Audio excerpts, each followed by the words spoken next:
নীতি আদর্শ নিয়ে বেঁচে থাকা মানুষের আজ অশেষ দুর্গতি। তাহলে এই সমাজে পরিবর্তন করতে হলে চাই আরেকটা স্বামী বিবেকানন্দ, বিদ্যাসাগর, নেতাজি সুভাষ চন্দ্রের মতো তেজদীপ্ত পুরুষ।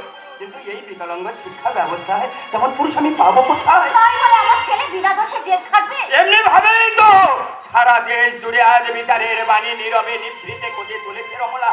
আর সেই জন্যই পক্ষপাত দুষ্ট বিচার ব্যবস্থার উপর ভরসা না করে প্রত্যেকটি মানুষকে নিজের হাতে তুলে নিতে হবে প্রতিশোধের অস্ত্র। আর তোর মুখে এই কথা মানায় না, কারণ আমি জানি একজন সত্য শিক্ষকের শিক্ষিত ছেলে আমি, তাই হাজার অন্যায় অবিচারের শিকার হলেও আমার মুখে থাকবে ভগবান বুদ্ধের শান্তি ললিত বাণী, বুদ্ধাং শরণাং গচ্ছামি। আপনার তাই তো ছিল বাবা, তোমার শিক্ষা আদর্শ আর প্রেমময় বাণী তো ছিল দাদার মূল ধ্যান জ্ঞান। তাহলে আজ তার এই অবস্থা কেন? কেন তাকে বিনা দোষে জেলে ফেলে বসে ডুকরে ডুকরে কাটতে হচ্ছে কেন?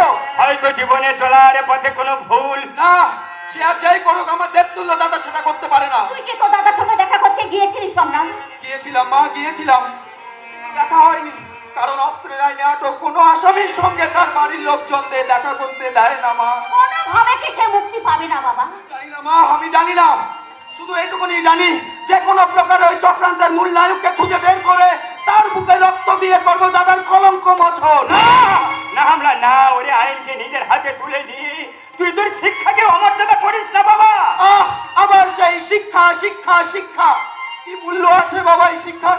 দাদার গায়ে লাগা মিথ্যে কলঙ্কের কালি শিক্ষার কোন সাবান দিয়ে মুছবে তুমি? তাই বলে তুই অন্যায় পথে অপরাধের বিচার করবি? চুপ কর তুই। অন্যায় কিসের অন্যায়? তোদের শিক্ষাই তো বলে অন্যায় করা আর অন্যায় সহ্য করা দুই সমান অপরাধ। কিন্তু আমরা তোর বাবার সম্মানের দিকটা তো তোকেই দেখতে হবে। নিশ্চয়ই দেখবো মা, নিশ্চয়ই দেখবো। সমাজে বাবার মাথা হেট হোক তা আমি কোনোদিনই চাইবো না মা, কোনোদিনই না।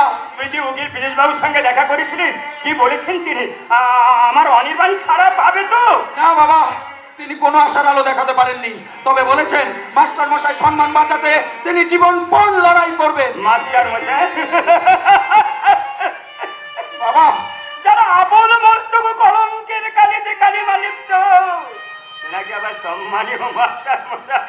বাবা, ভারতবর্ষের শিক্ষার ইতিহাসে এই মাস্টার মশাই এমন একটা নাম যার পবিত্রতা বজায় রাখতে শিক্ষকের জীবন পর্যন্ত দান করতে হয়। কিন্তু আমি তো পারিনি, তাই তোরা আমাকে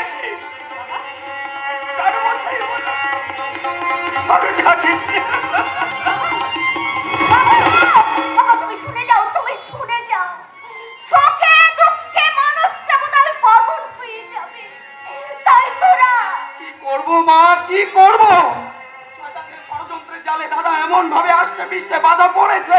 এই বাঁধন কাটার সাধ্য কি তোর নেই রে ছোটা? না, নেই রে বোন, নেই।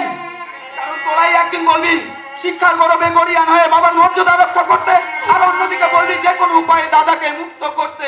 আমি যে তোদের দুদুল্য মনের স্বর্গ নরকের মাঝে নিঃশঙ্ক মনে।